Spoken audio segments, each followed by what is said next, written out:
Hello, everybody. I know I posted the Barry Kidston teaser, and now I'm doing a bait and switch and releasing the Bobby Beausoleil interview, but rest assured the Barry Kidston episode will be coming out soon. I just had the unusual situation of having these archival interviews that Jason Harvey had done with Barry Kidston's family, and I want to make sure that all of this is appropriately mixed. This interview with Bobby Beausoleil is fascinating to me for many reasons. I believe this is actually the first time on this podcast that I am releasing an episode with a murderer, which is maybe strange because I've always loved corresponding with people in prison and talking to murderers because it's simultaneously something that is not so unusual in the grand scheme of human behavior and is also just about the worst thing a human being can do.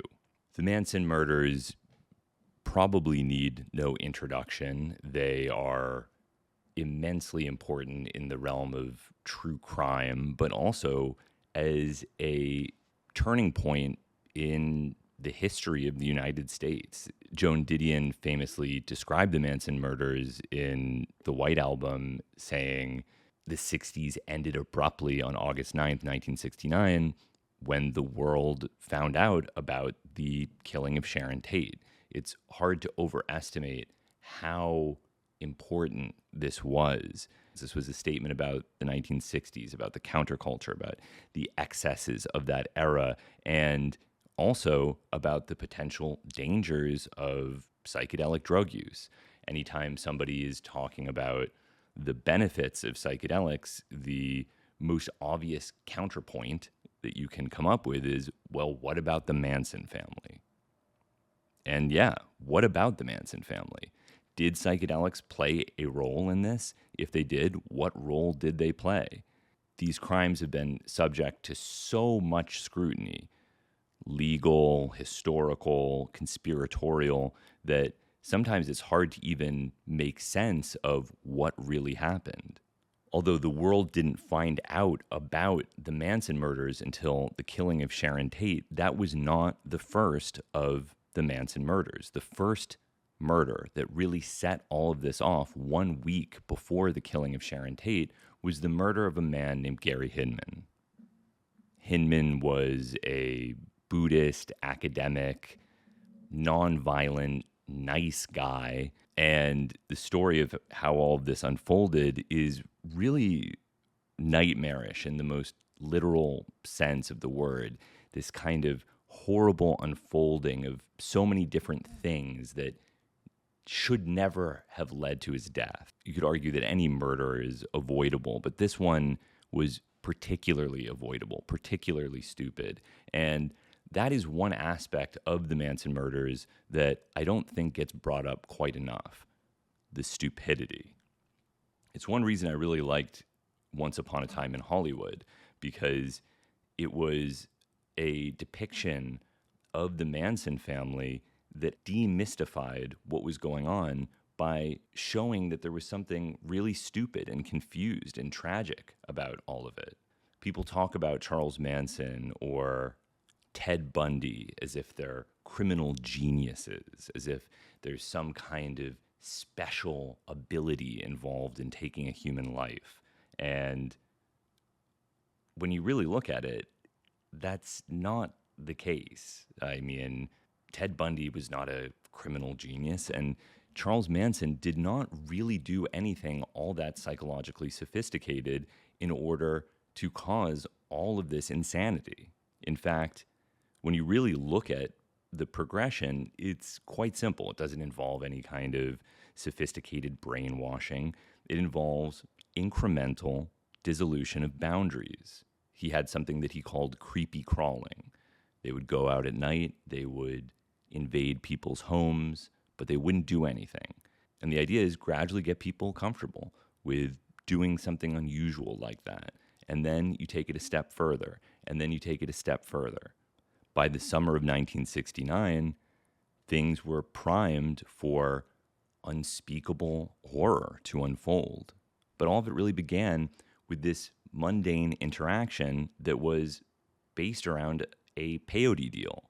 Gary Hinman had peyote. Bobby Beausoleil bought the peyote, They made a crude aqueous extract, put it in capsules, sold it to a motorcycle gang. The motorcycle gang were drunk and high on Seconal. They took the mescaline. They got sick. They thought, maybe we can get this mescaline for free and get our money back. Bobby Beausoleil can't afford to get the money back, so he says, all right, let's rob Gary Hinman. But Gary Hinman doesn't have the money. Charles Manson shows up, tries to kill Gary Hinman with a sword, fails because he's too short.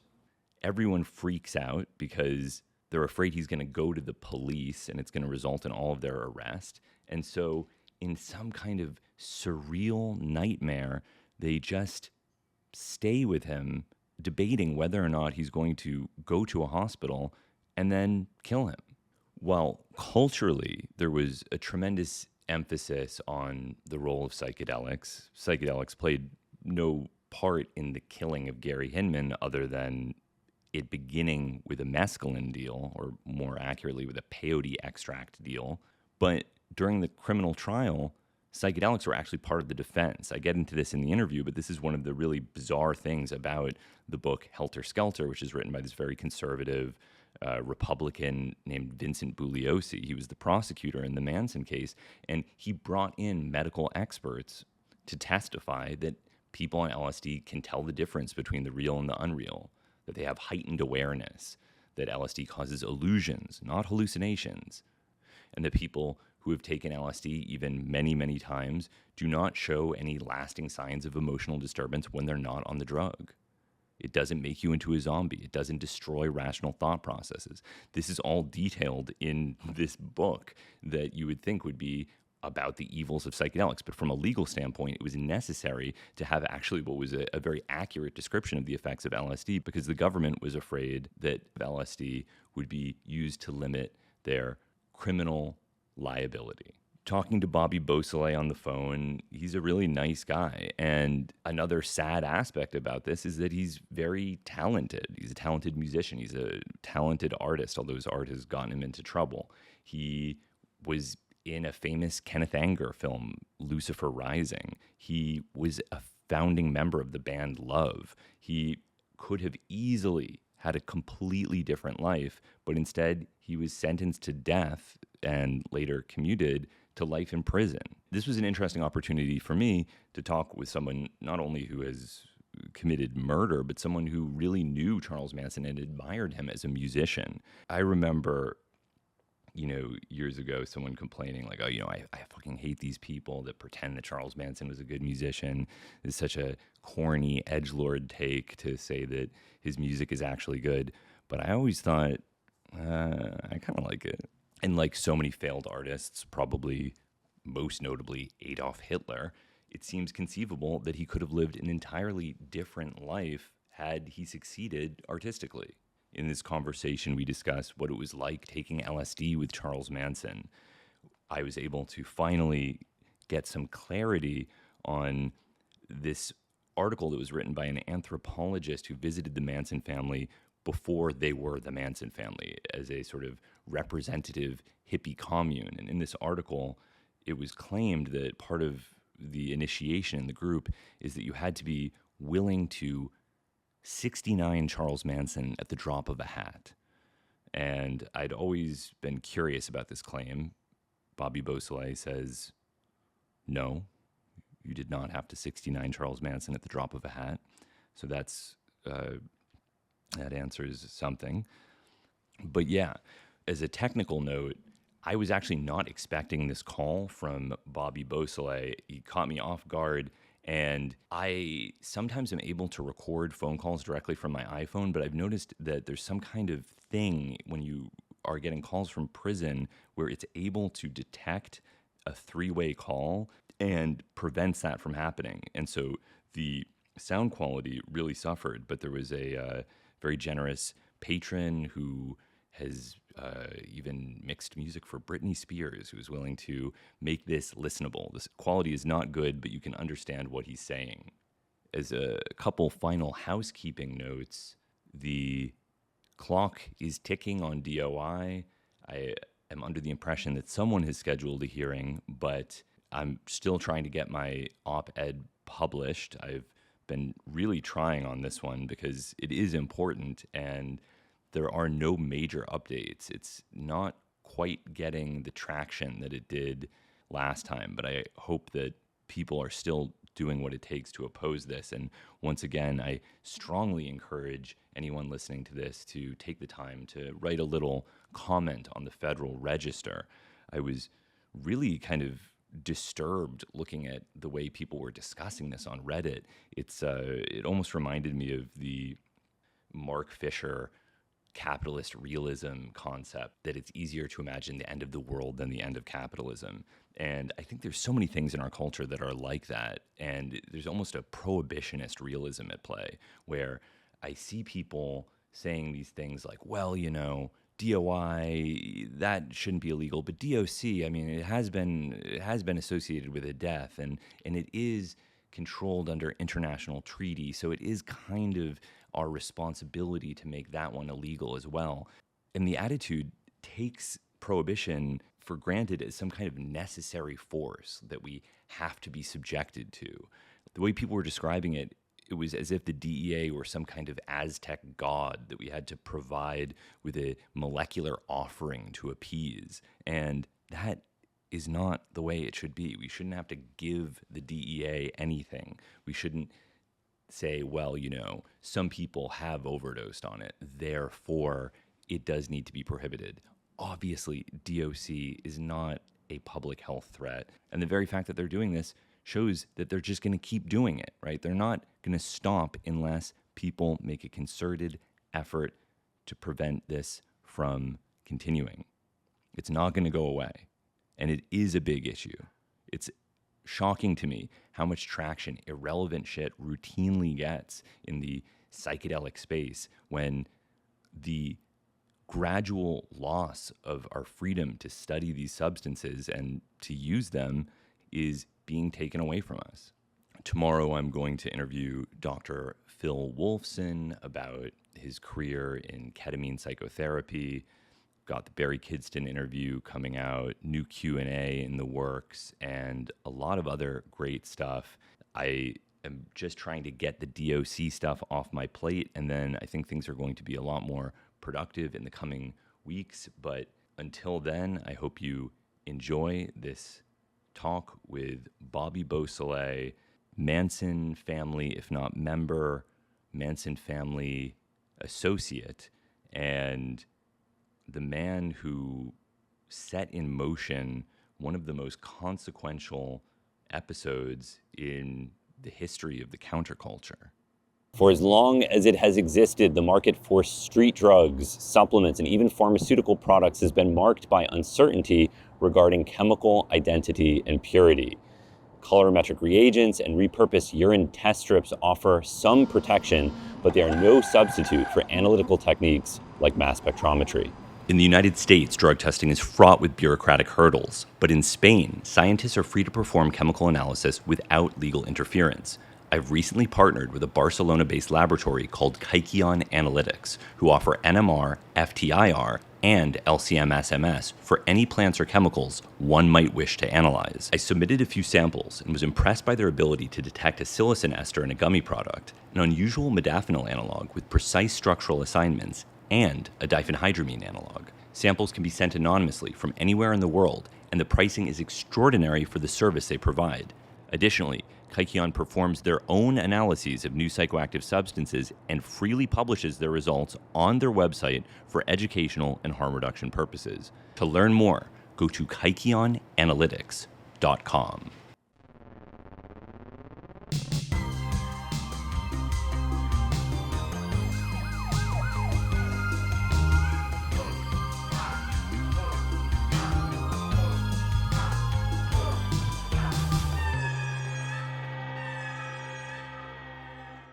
Accept this call. Say or dial 5 now.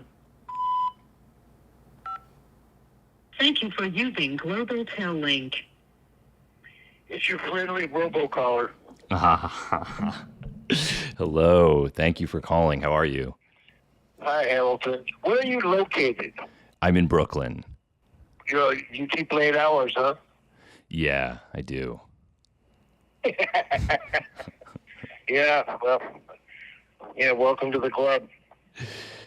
Well, I've been hearing a lot about you, and I've, of course, been following the story of the murders for many years. And I was really curious specifically about the drug angle because it seems like Bugliosi sort of minimized that. And I've only seen really passing references to this group, the Straight Satans, and this mescaline that was making them sick. Do you have any memories about that?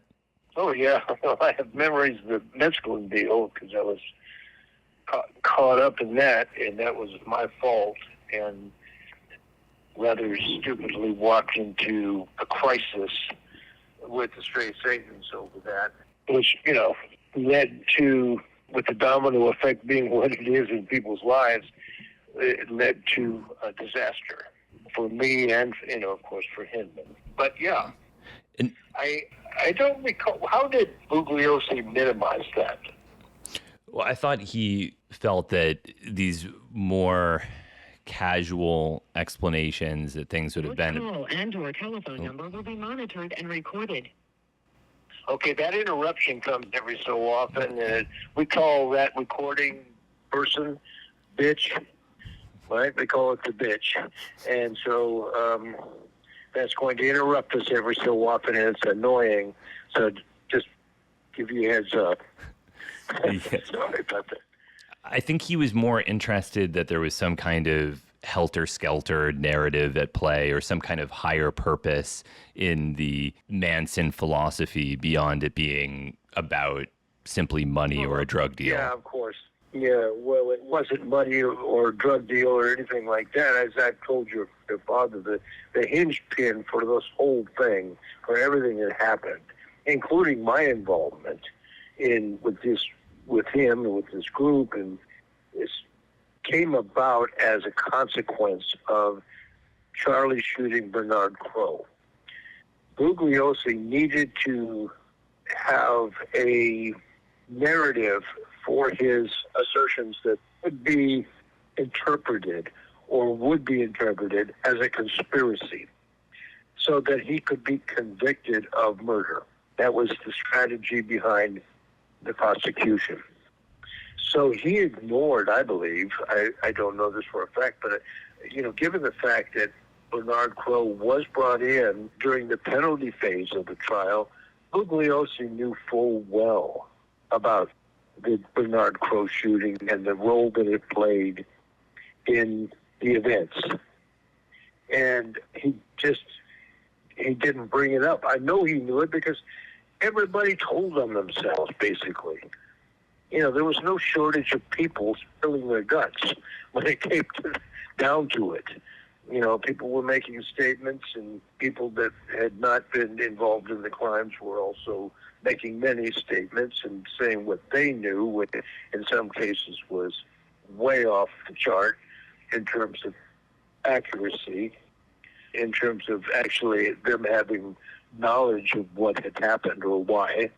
But Bugliosi's motive was to the drug deal that occurred between Charles Watson and Bernard Crowe, and Charlie's intervention into that situation and the role that it played in the first murders at Cielo Drive, where 5 strangers died. The target was actually Melcher, not Deborah Tate, not a house full of strangers. No one knew the people who were living in that house. Right. I know for a fact that Terry Melcher had been living there, and that's where Charlie thought he was still living. Charlie did not know he had moved. Bugliosi brought in some neighbors that he saw a bearded guy go to the house after Terry Melcher had moved out, so that he would have known it was soon to be Charlie, and therefore he would have known that Terry Melcher had moved out. This was so that he could protect his conspiracy theory. He could not have used the Bernard Crowe incident and Charles Watson going to that house or at least he could have, but it would have been harder for him. if he couldn't completely demonize Charlie, it would have been harder for him to get the kind of conviction that he was going for and tell the narrative that he thought was going to sell his book later. I mean, because he was writing his book during the trial and had every plan to have that be his windfall in life. Right. His co-writer, what was his name? Something Curtis? No, wait a minute. Gentry, something Gentry. Anyway, Kurt Gentry, I think.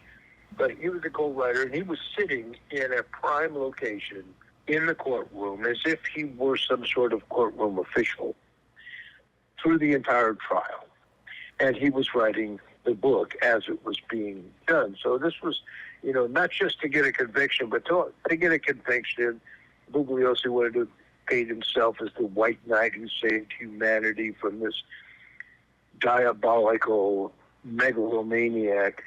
Right. Well, one of the things that I find ironic about Bugliosi is he's this very conservative guy, but he also, for that time, was remarkably unwilling to entertain any explanations of events that involved drugs. Usually you'd think of a conservative person blaming drugs for everything, but because it was necessary for his prosecution. This call and your telephone number will be monitored and recorded. Right, and that's true. And the role of drugs was not huge with that group. There were not drug deals and stuff like that going on a regular basis. In fact, those that did happen, including the Mescaline deal that I set up, were inept. And the one that Charles Watson had done, he'd been doing a few, I think. I never knew the guy really.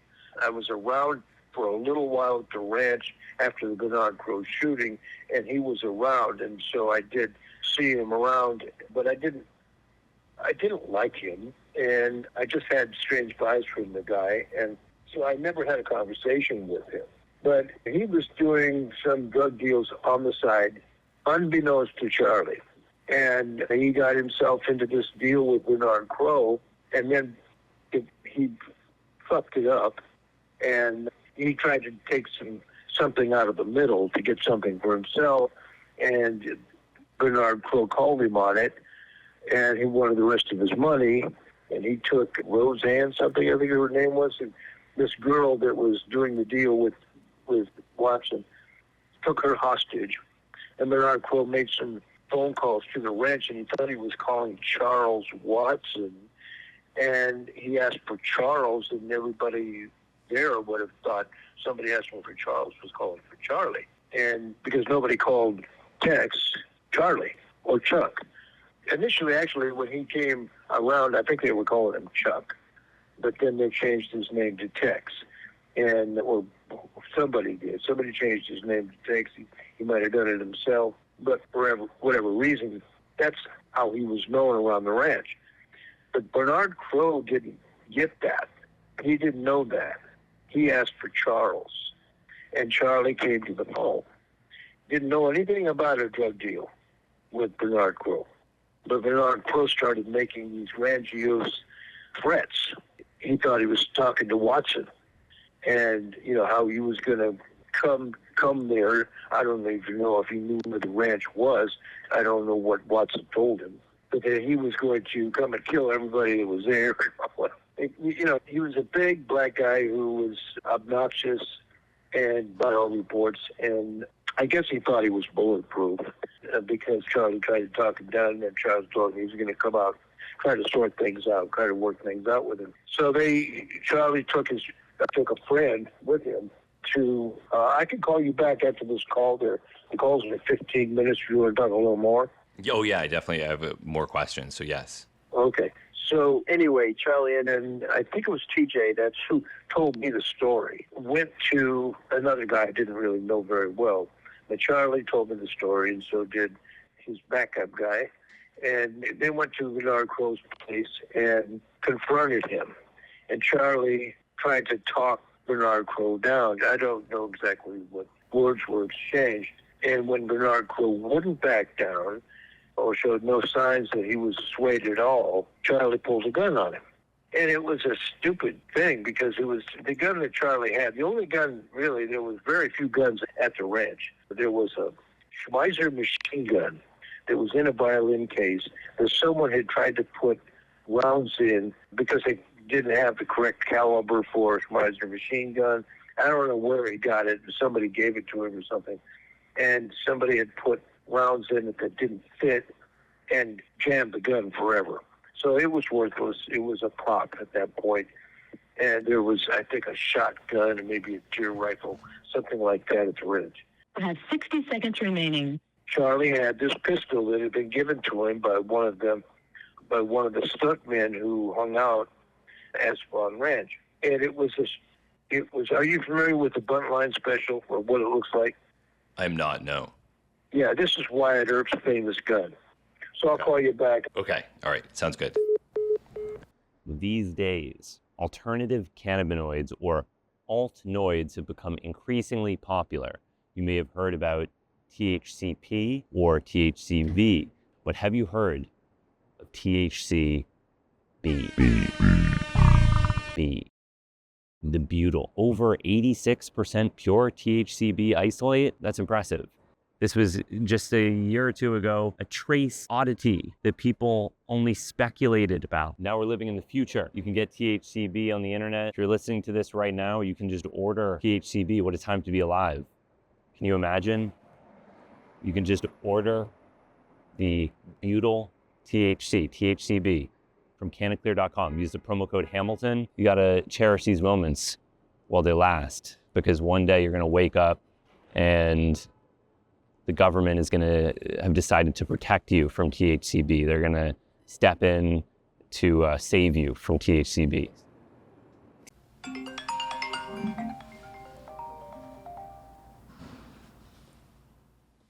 Hey, This is Global Tel Link. You have a prepaid call from Bobby. an inmate at the California Medical Facility, Vacaville, California. To accept this call, say or dial 5 now. Thank you for using Global Tel Link.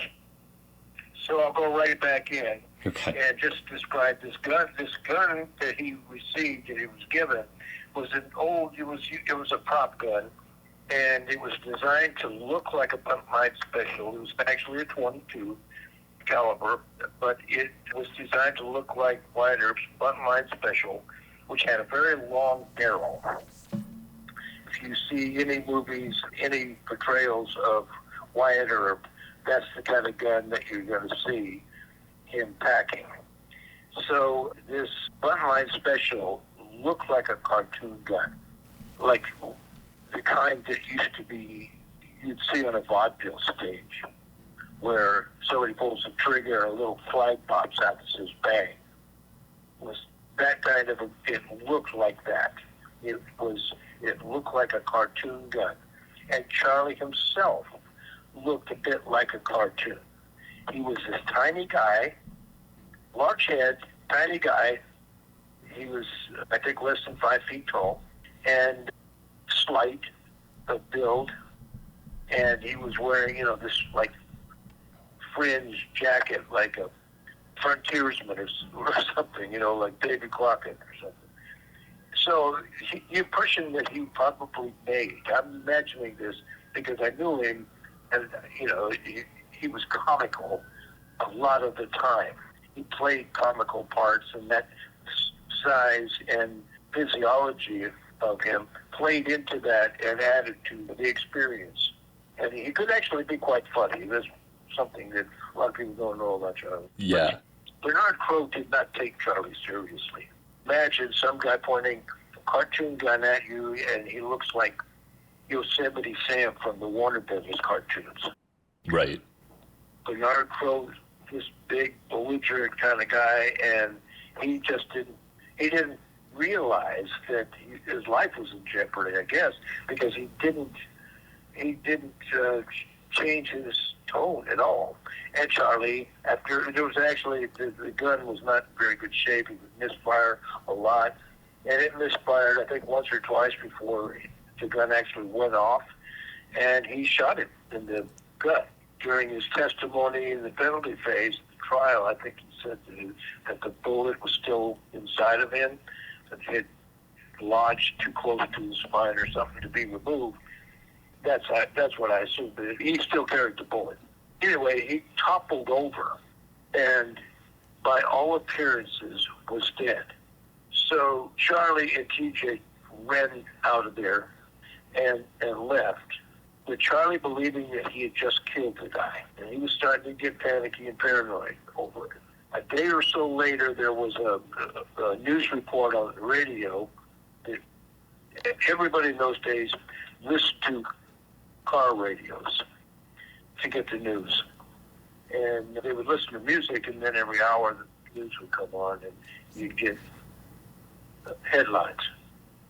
And there was a report that a high-ranking member of the Black Panthers had been killed in Los Angeles, and it was believed at the ranch that Charlie, and by Charlie in particular, that Charlie had killed a Black Panther. And then there came the fears of retaliation from the Black Panthers. And I don't know how they thought that the Black Panthers might even know where the ranch was. I have no idea about that, but there was this belief that was propagated by Charlie's paranoia.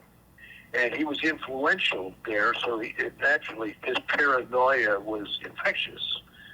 And so there were guards.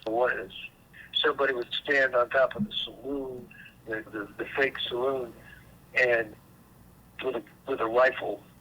And some other guy had a rifle, I think with a shotgun. I think the rifle was across the road up in the rocks. So there was these lookouts that Charlie had posted. And he asked me, I came to visit the ranch right after the incident with Bernard Crow, or shortly after it. And he asked me if I would stay at the ranch for a while. I didn't live there. I lived in Laurel Canyon. And he asked me if I would stay at the ranch for a while because he didn't feel like he had enough men to fight off an attack if one came, and he was expecting one. And so I had, being a young kid, it sort of appealed to me to have an older guy want my help in a situation like that. So I said, yeah, and I came to the ranch and stayed there. But anyways, that is what led everything. And there was a drug component in that case.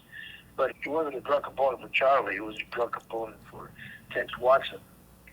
And because of the situation where Charlie got into this thing that arose out of a drug deal that unbeknownst to Charlie, Tex Watson had set up and screwed up on.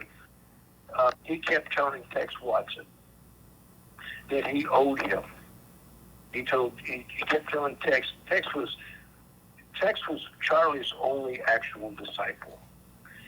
He had subordinated himself completely.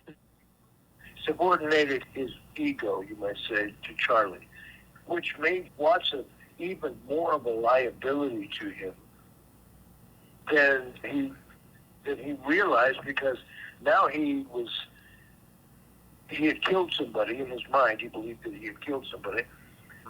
And Watson knew about it, and Watson, because he was someone who could be made into a disciple, was weak. He was seen suddenly as being weak, and if the authorities got a hold of him, might snitch on him. Right. So Charlie tried to protect himself by telling Watson over and over. I heard him at least 2 or 3 times, overheard it, him telling Watson, you owe me, man, you owe me. Sort of programmed the guy that he was going to have to do something to repair, to make good on this debt that Charlie claimed that he had with him. And Charlie being a convict, thinking like the people in the world where he basically grew up, inside of prisons, debts were really important. You had to collect a debt. You would lose all respect if you didn't collect debt. And it was expected. It was expected that somebody did something and someone else had to go their bail, so to speak, to get them out of trouble. then there was a debt conferred to the person who had intervened. Right. And there was also the debt that Charlie, and you're aware that Terry Melcher that this was well known, that Charlie was owed money by Terry Melcher from a song that the Beach Boys had recorded, and he had never been paid for. And Terry had promised to pay him. And I wasn't around at that time. I was very much involved in the music that Charlie was recording or trying to record. I was very much involved in trying to get a good recording of him. Right. And of his songs, a demo, get a really good quality demo. Eventually I did. But anyway, this was later after that. And Well, I have a quick question about Charlie's music. Like, it Sure. seems to someone like me listening to it long after the fact that it has a very creepy feeling to it. Was that the vibe before the murders? Did you feel that there was something creepy and sinister about it, or is that just an artifact of looking back at it with the understanding of what followed the recording of the music? Right. That's a really good question, and you framed it exactly right. There is a kind of, even for me, when I listen to it, it's creepy because of the story that's been associated. But at the time, it didn't seem that way. It was just that most of the recordings were just terrible. And Charlie's voice was not recorded well. He tried to control the recordings, the recording process, and he didn't know anything about it. He knew nothing, but he was unwilling to allow recording engineers to do what recording engineers do and make it sound good. He kept wanting to bring his entire entourage into the room with him so they could play tambourines and, sing and do weird stuff because it sounds weird, singing out of tune or just sort of singing, just not strong vocalists by any means. And so it just sounded like garbage. It sounded like it was recorded inside of a tin garbage can. But what about songs like I'm scratching? Wires. What about songs like I'm scratching peace symbols in your tombstone? Scratching peace symbols in your tombstone. What song is that? It's a weird one. That's the name of the song. It's not one that I've heard. Okay. It's not one that I've heard. I've never heard that song. Is that supposed to be Charlie singing? Yeah, I'm pretty sure it is. Well, it might be something he recorded inside a prison because he did a few recordings and was able to get them out. Just recordings down low, you might say. I think he had a chaplain who was willing to make recordings of him for a while. But no, I've never heard that. And Charlie wasn't into peace signs, and that is weird. I've never heard that song. And most of the songs some of them were just too sing-songy for me. They were just kind of trite and ridiculous, you might say. They sounded like... You have 60 seconds remaining. They sounded like, some hippie cult singing stuff, And should I call back? Yeah. Can you call back? I just have a couple more questions. Yeah. I'm really enjoying this. Thanks so much for your time. Okay. Yeah, no problem. This podcast is also brought to you by Lucy Nicotine, a company that makes nicotine pouches, nicotine gum, and nicotine lozenges. I particularly enjoy the apple ice flavored nicotine pouch. It is a refreshing and well-formulated product. If you don't already use nicotine products, I recommend you don't begin. They're habit forming. But if you do, I think this is the finest nicotine product on the market. Thank you, Lucy. And in case this isn't already obvious, warning, this product contains nicotine. Nicotine is an addictive chemical. To accept this call, say or dial 5 now. Thank you for using Global Tel Link. Yeah, I don't know about that song. That was not a song that was being sung at any time when I was around, so it wouldn't have been. It was also called First They Made Me Sleep in the Closet. Anyway, I think this may be... It was also called First They Made Me Sleep in the Closet. I heard sleep in the closet, but not the first part. First They Made Me Sleep in the Closet. Right, okay. That that could actually be a song. I haven't ever heard it, but that's kind of what his life was like when he was young, growing up. And so I had a question about the mescaline specifically. Do you remember what form it was in? Were these capsules or tablets or peyote buttons or what? It was capsule, but it was, yeah, it was capsule, but it was crudely capsuled. Gary didn't know anything about really refining it. He just basically just boiled down the tea until it was a powder, and then scraped it up and put it into capsules. So you got peyote buttons, boiled them into a tea. Yeah, that's what he had gotten. He'd gotten a whole bunch of peyote buttons. I saw them when they were coming out of the trunk of the car, and I just happened to be over there at the time. And it was just, somebody had gone to New Mexico, and of course, I look at it now, and it's really disrespectful to the native people to go in and steal their peyote from their territories, in my opinion. Yeah. But at the time, that's something that was done, and so someone had brought back, not Gary, he didn't have anything to do with it, he just sort of inherited this quantity of peyote buttons that were beginning to rot.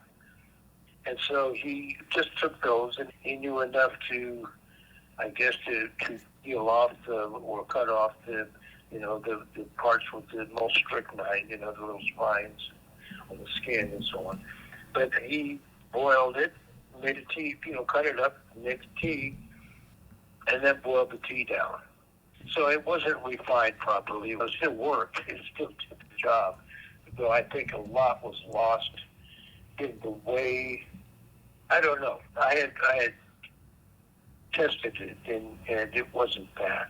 There was nothing wrong with it, other than the fact that it wasn't as effective as properly refined mescaline, to put it that way. So Gary had made these capsules. You sold them to the straight Satans, and then they got sick taking them. Well, I don't think they did. Here's the thing with bikers, and something I didn't get at all. There was a 10-year anniversary party that was planned, and this is right after I had come to the ranch to help out. I mean, there wasn't any raid from the Panthers, and after several days of nothing happening, and my sort of wannabe association with Danny DiCarlo and bikers, I mean, just, the straight Satans and a couple of Hells Angels used to come up and hang out.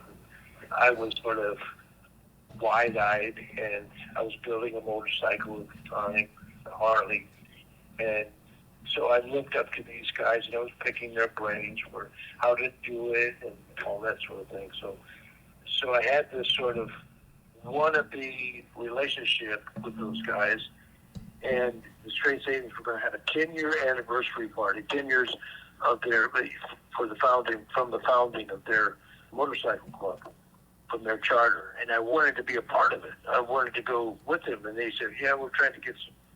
So Daddy told me that they were trying to get something special for the party, and the only thing special that I knew about was Gary's mescaline, and I didn't really understand what would happen if bikers were to have a party and then take mescaline on top of a lot of beer and Red Devils, Secondol, which is what, when bikers partied during those times, that's what they partied on. They partied on beer and Red Devils and got stupid drunk. Right. Now, what effect peyote would have had on people in that state, I have no idea. So maybe they did get sick. But I also believe that they didn't believe I had sold them anything bad, but they wanted me to believe that they believed that because they wanted to get their product and get the money back and get it for free, and they were playing me for a sucker. I was a kid. They played me for a sucker. Simple as that. Right. That makes sense. Yeah. Yeah. So, yeah, I mean, the way I was threatened after this, it was after the party, and they came back, it scared the shit out of me. I mean, I almost literally pooped my pants when this guy, big guy, huge guy, he came up behind me and got my head in kind of a headlock with a knife in my throat where I could feel it.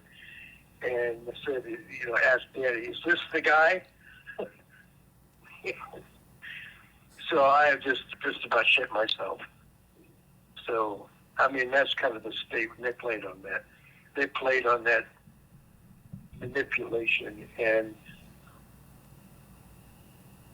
it's an embarrassing part of my life in so many ways, man. Yeah.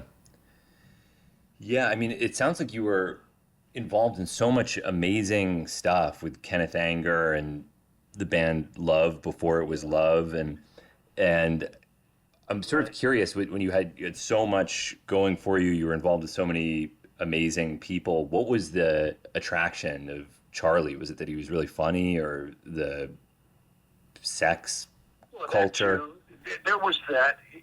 I didn't like the way he treated women, and I never joined the Commune.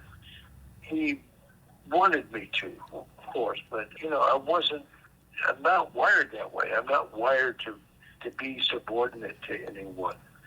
And I didn't want to be like sheep-like. I mean, because that's kind of the way his group was. They were all goo goo gaga over Charlie, and they would speak Charlieisms. And, that's just not me, man. But I did like him. I did think he was funny. I thought he could be charming. And he, at times, played music in a way that was really quite remarkable. And some of his songs were really good. And sometimes he could do freestyle. He could freestyle spoken word, without having written a song and have it be quite. I always wanted to get him recorded doing that. I never could. But I did get him recorded on his songs. It took me all the time I knew it to do it. But I finally got a situation where it was him without his entourage. I had to separate him from all his girls and all that. Paul with his French horn and all this stuff. And kept going to these recording sessions that Charlie occasionally got set up for himself. So I got him into a studio. Ray Jacobson helped with that. Had a friend with a small studio in Santa Monica. And Charlie with an acoustic guitar, me with an electric guitar, went into that studio and recorded all of the songs. And you can hear them online. I don't know if they're streaming, you can stream them or what, but the Sebring family has all the rights to Charlie's music. And there have been, on a couple of film projects, there have been recordings from that session. And they're distinctive from all the other recordings of Charlie. One is because you recorded well, and the other is because he didn't have all the background singers and all that noise when he was being recorded. And he had a mic on him, and it's just his acoustic guitar. My electric guitar, he liked it, egged him on in a way. It kind of enhanced, he felt that my playing, my improvisations around what he was doing, helped him in the presentation of his songs. So I played on a separate track, and that track was supposed to be eliminated, and we were going to overdub other parts, including some of the singers from his group and all of that, but do it in a controlled way in the studio, and not this sort of free-for-all scenario that he had always used before in the recording situations. So those are distinctive. There was one song that comes to mind, Look at Your Game Girl. Yes. And again, you just hear Charlie singing with an electric guitar, playing 2 minute notes, that's me, and just sort of noodling around his vocal and his guitar playing. And there were a number of songs. I haven't heard all of them. I've only heard a couple that were from that session, but I know we did all of his main songs. And when we recorded them, so I assume they're all there. And that is what I had wanted to do, just get him a good demo of his songs. And we did. He didn't have the demo yet because it hadn't been finished. It hadn't been finished in the studio when all the murders happened. He was able to get, I guess, later on, during the time where they were still out in the world, I think he was able to get the tapes. And so I don't know who he left them with. I don't know any of that, but someone kept those tapes, and they survived. The music survived. So that is, you can hear him the way I heard him on those recordings. Right. And I'm curious about... That's what the attraction was. That was the attraction. Just a unique, he had a unique style, and I wanted to help him bring that out, bring it out to the world. Yeah. And in terms of all these So did Dennis Wilson. That's what he recorded. That's why he brought one of Charlie's songs to the Beach Boys, and they recorded that song. It was Cease to Exist. You have 60 seconds remaining. And I actually composed the chord changes to that song. But they recorded it as Cease to Resist, which made it more of a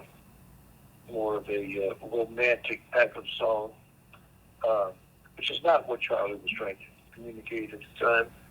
It was more, his tension with that song was more psychedelic, you might say. Right.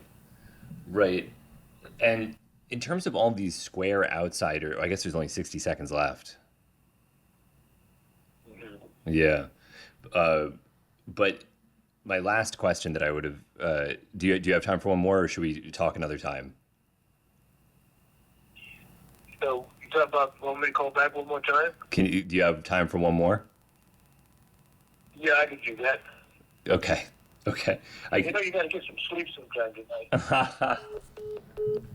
This podcast is also brought to you by Matcha.com.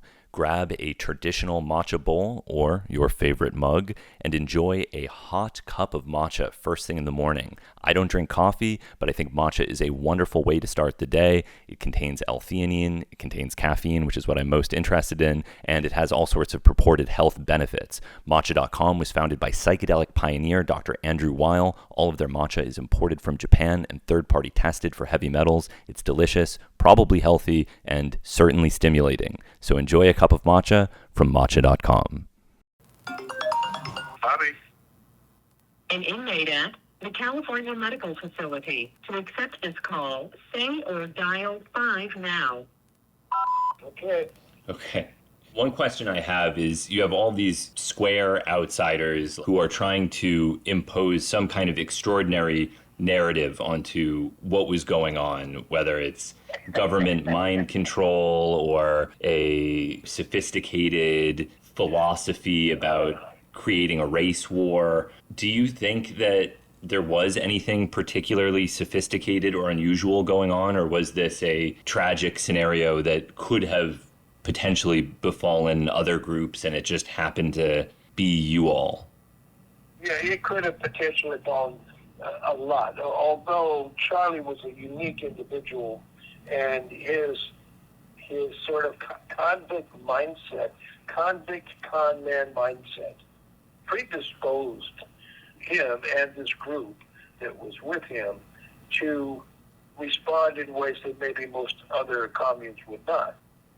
I mean, I was, during the times I was traveling the coast, which is, in 1968, I was up and down for the most of 1968, and part of 1969, I was traveling the coast. I had a truck and a couple girlfriends and a dog and my guitar, and I was just living this life of vagabond in a kind of gypsy wagon truck thing that I had put together from an old 1940 Dodge Power Wagon. And they used that type of truck for the military during World War II.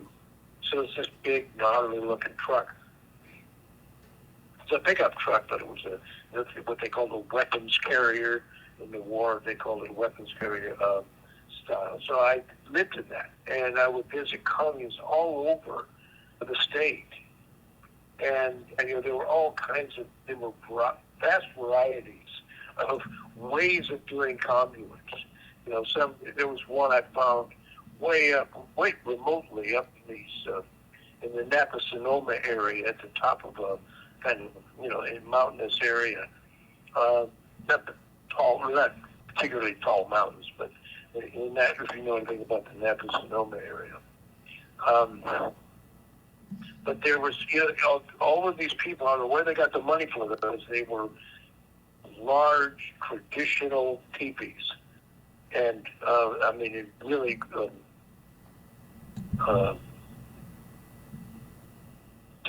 at actual Plains Indian teepees. They were canvas, of course, and not, they weren't buffalo hide as the original one. This call and your telephone number will be monitored and recorded. I'm just saying that because of the variety of communes that I encountered.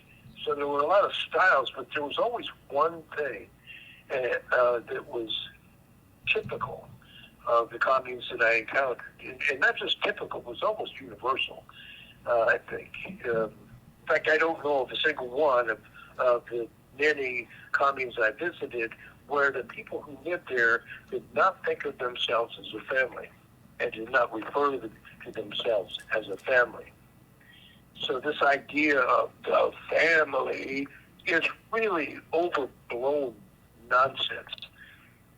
This whole thing, this race war, that was, to think Charlie was a mastermind of anything was to not be someone who actually knew him.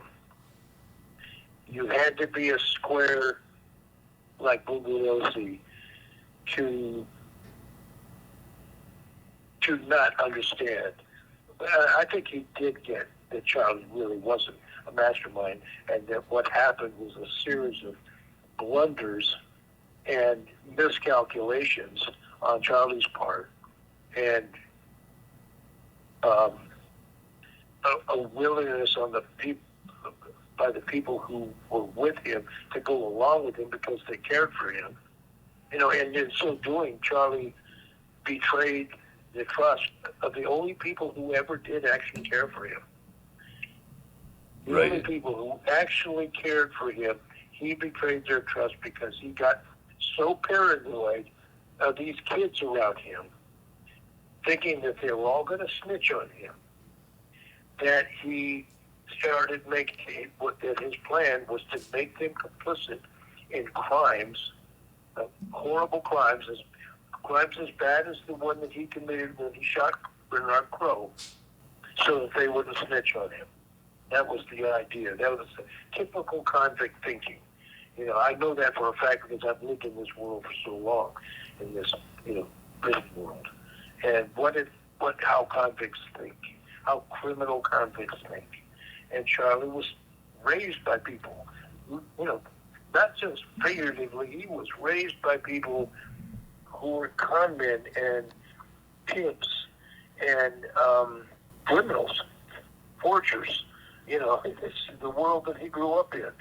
And so he had that idea that if you wanted to keep somebody from telling on you, that you could get them involved in doing something that would be that could be held against them, so that they would not be inclined to do that. And that's what his thinking was, and that was predominantly the motives for the crimes. Right. Did you ever take LSD with him? It becomes, oh yeah, several times. How was that? It was interesting. It wasn't terrible. It was, everything was kind of, with Charlie, LSD or not, it was kind of a gathering around the campfire, or a gathering around the fireplace, sort of. And fireside chats is what it was like. and there would be music. Sometimes there would be sex, although when you're high on LSD, people get more inhibited than they do normally, and it's not as much actual sex happening, but there would be nudity. It's really hard for men to perform when they're in company, so this idea of orgies and all that is overblown. Yeah, that was another thing. There was nudity. There was this anthropologist who visited I think he visited Spawn Ranch before any of the murders had taken place, and I'll just quote exactly what he said here, so I'm not misrepresenting, but he said, Charlie set himself up as the initiator of new females into the commune. He would spend most of their first day making love to them, as he wanted to see if they were just on a sex trip, or whether they were seriously interested in joining the group. Charlie would spend a great deal of time talking with them and finding out, as he put it, where their heads were at.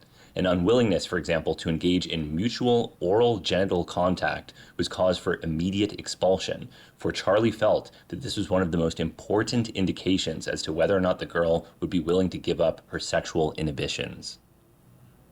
Is that even remotely true? Yeah, no, it's there was an aspect to what he did, but no, there wasn't any system. But there was a vetting process. The funny part about it wasn't Charlie doing it most of the time. I mean, if he was attracted, he would have sex with them, but he didn't have sex with every woman that came down. Some of them were kind of homely. I mean, I was not attracted to the females in his group, by the way. It was just, I mean, I didn't have any trouble getting women in those days. And so This call and your telephone number will be monitored and recorded. That was not the attraction for me, though it may have been the attraction for some men who came over. In fact, most likely would have been. I never really considered it too much. I didn't evaluate that on the part of other men, but it seems that way to me. But it wasn't like that for me. I was not attracted to the women. Right. They were nice enough, but it was actually the women who attracted the females.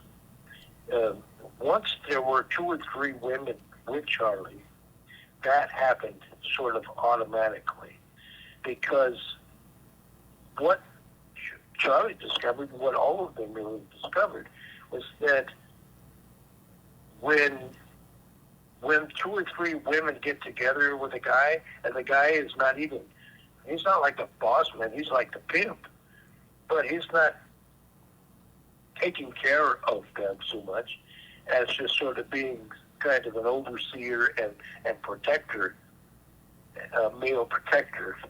But what happens is that women attract each other because they like each other's company, and they find safety in those numbers. They love community, and then they figure out things. Who's going to do the cooking? Who's going to do the washing? Who's going to do all those things? They did all of that, and they figured it out among themselves. Charlie, you do this, you do that, and none of that. He didn't have to do that. They figured it out. And it was evident. I mean, and that's what happens in every commune, really. It just people figure out what they're good at and what works in the community, and then they just kind of like take up their own roles and make a system that kind of works. And that's what happened with Charlie's group. So that what you described is, there was some of that, maybe a little bit, and he did, want there to be inhibitions, to eliminate inhibitions, because basically he'd been trained by pimps. He managed those girls largely, well, not large, I don't know, but to some extent, like a pimp would manage a string of hookers. Right. Yeah. Yeah. So, that's kind of he learned from some of the best how to treat women, and that's one of the things I didn't like, and that's why one of the things I didn't like about that group, or him, and that's his treatment of women.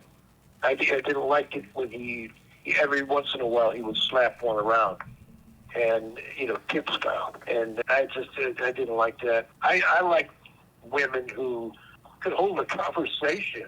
I didn't want to talk to a woman who was only spouting Charlieisms, and that's what was around him. So, for the most part, it was just there were not too many people in his group who could hold a meaningful conversation.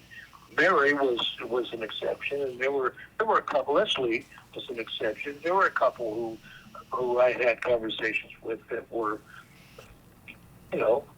interesting conversations. I like women who could think for themselves. That is not what Charlie was looking for. That is not what the group found. They found people, both with the guys that were there and with the women, who had that sort of subordination willingness that I did not possess, and that others did not possess, and did not join for that reason. So if there was nothing about Charlie that was, other than his music, that was especially sophisticated in terms of brainwashing or complex manipulation, if he was just getting other people... No. So then how did this happen? Why did you kill Hinman? Because, you want to do one more call? I would love to do one more call, yeah.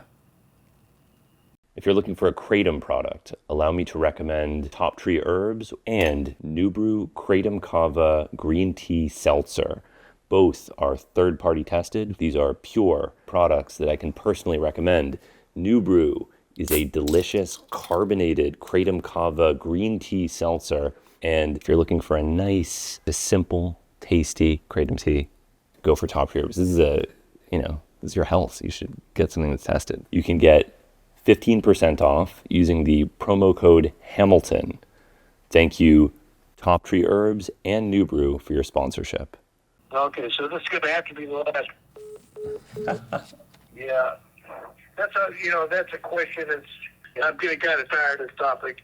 To be honest, I've been living with it all my life, all my adult life anyway. After there are events here, I had to go back and get the money back from Gary in order to make good with the Straight Satans. So I went to, Danny DeCarlo was very much involved in that, although evaded detection on that part, portrayed it as if he didn't have anything to do with it, first state's evidence to get out of a couple of felonies. And so I was dealing with that and his testimony and testimony of Merrick Brunner, who had been there with me. And by another blunder, my blunder and then compounded by other blunders, my blunder in getting involved with the Straight Satans on that Mescaline deal in the first place, and then being manipulated through intimidation to go and get the money back from Gary, taking the gun with me that I didn't know how to use because Danny DeCarlo had told me I should, and Bruce Davis, who was with him. So anyway, they took me over to Gary's house and I was going to get the money back. Gary didn't have it anymore. He had already spent it, paid bills and so on. So he had a very small amount of money left, and it wasn't adequate. So I gave the gun to one of the girls, it was Susan Atkins, to hold on Gary so that he would stay in the kitchen. They were sitting at the little kitchen table. And I told her to hold the gun on and not let him move, which was stupid. Something out of a cowboy movie or something, I was so inexperienced with anything criminally oriented. I had no clue what I was doing.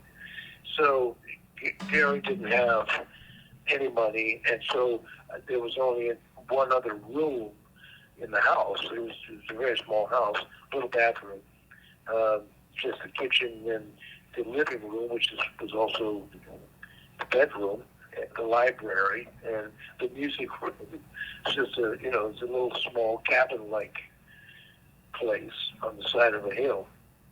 And there was also a little basement that I had lived in previously for a while. So I went into the other room to look for something. I don't know what I was looking for. Something that would be worth money that I could take back to Straight Savings. So I went into the living room, and no sooner did I get to the living room than I heard,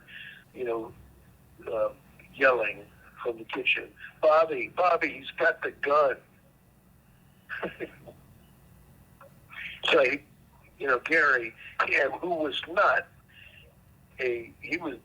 nor did he have any criminal experience, and he was not a tough guy by any means, but he saw that Susan Atkins was not going to hurt him if he took the gun from her. That she was he just stood up and took the gun away from her. And so I heard her yelling, and I think that Barry was in the kitchen too, so I think we were both yelling for me in panic because Gary had gotten hold of the gun. So I ran into the kitchen as fast as I could and just went flying through the air, literally just leaped at him to get my hands on the gun before he could turn it on me. And I did succeed in getting my hands on the gun. Well, actually, I think I got my hands on his hands, I was able to keep him from pointing the gun at me. And so we were struggling. We were kind of wrestling around in the kitchen, bouncing up against the utilities, the refrigerator, the cabinets, just both of us trying to get possession of the gun. And unbeknownst to me at that time, one of the girls had called the Reg. And the best that I've been able to piece it together was a message was left for Charlie saying that Jerry had gotten the gun. So, and they looked at it that, and I didn't even know the call was made. And so I was able to get the gun back from Gary when the gun went off, while we were struggling over it, fighting over it. Neither of us got shot.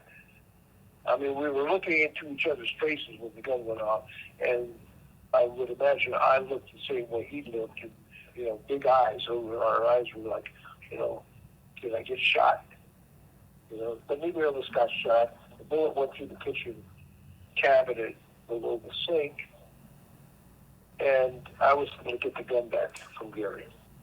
In that moment, I was quicker to regain sensibility than he was.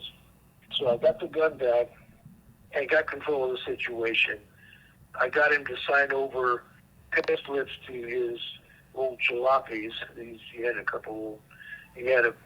if you can believe this, a Fiat, a little box-like car, a Fiat with a Toyota engine in it, because the Fiat had burned up, so they put in a Toyota engine, kind of a misbegotten marriage, to be honest. But that was one of the cars that he had, and he had a VW microbus tinted up. And I thought that the VW at least would be of some value to the guys in the Straight Savings. So I got him to sign over the pink slips, and we called it good. I apologized to Gary for roughing him up and for invading. I felt terrible about it. I was going there to rob him, basically, but I didn't want to. I just felt that I had to.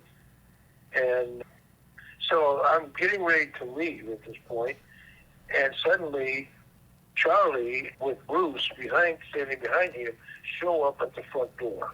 And, at this point, Gary is just walking around like normal. He's seen,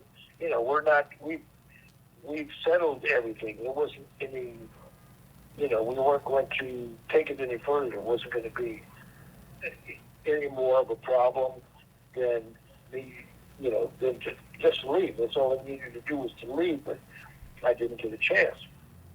Charlie came to the door, And Gary, which would have looked like indeed Gary had the gun, when he went to the door himself, the front door, and opened the door for Charlie and said, "Hi, Charlie." And Charlie walked into the door, slashed Gary's face with this little sawed-off, this little weapon that he'd been given by a member of the Straight Satans. You know, it was a broken sword blade, maybe about a foot long, that had a handmade buccaneer handle welded to it, made by one of the bikers in the Straight Satans. And Charlie came in, and this was his weapon, and he immediately slashed Gary across the face with it on his cheek. I think he was actually aiming at Gary's throat, but he's so short in stature that the angle was high, and it hit him in the cheek instead. And I said, "Charlie, why did you do that?" And Charlie said, "To show you how to be a man." He thought that Gary had the gun. Bruce walks in the door, and it's Bruce's gun. Bruce walks in the door and confronts Gary, who's holding his hand up to his cheek. A little trickle of blood coming through his fingers. And he confronts Gary and says, "Where's the gun?" And Gary just looks at him stupidly. He didn't know what to say, you know. And I stepped forward and I said, "I have it." So I took the gun out of my belt and gave it to Bruce. He looked at it, he says, "You jammed the gun." I didn't know anything about guns. And, I realize now that I did, because when I got the gun back after the struggle in the kitchen, I cocked it. I did, I thought that's what you were supposed to do. And so I jammed the gun by doing that, so I wouldn't have it. It was no longer a threat to anyone in any case. But anyway, that's the situation that led to me killing Gary, because after sitting with Gary overnight, and most of the next day, trying to mollify him, trying to figure out some kind of way to make it all right that he had a cut on his face. And at times it's okay, it's going to be okay, it's going to heal, but then another time, no, I want to go to the hospital. And I was terrified of him going to the hospital, because I knew that meant he would bring the cops into it, and my life would be over in my mind. Right. There was no trust for the police in 1969. So law enforcement was the enemy to people in the counterculture and civil rights movement. And so that was how my mind worked on that, was that if he went to the emergency room, if I just left, he would call the police, or he would call an ambulance. Either way, he would bring in the police. So to cut to the chase, to make a long story short, I killed him to save my own ass, because I wanted to get away. I was so tired by that time, so exhausted. Before I'd even gone to the place, I'd been up for the whole day. And so I was up that whole night and most of the next day, and I was just exhausted and not thinking clearly at all, and wanting only... You have 60 seconds remaining. I just wanted to get away and get out of there. And the only thing that I could think of that would allow me to get away without the repercussions was to take his life, man, to kill him. Yeah. I've so many times I wish I should have taken him to the music, to the emergency room. I should have done the right thing. It's just, that's what, I killed a guy who, in fact, at that time was a better person than me. Yeah. Well, I certainly hope that, I think you've served your time, and I hope that you have luck in getting released. Yeah, and I appreciate your time tonight, and I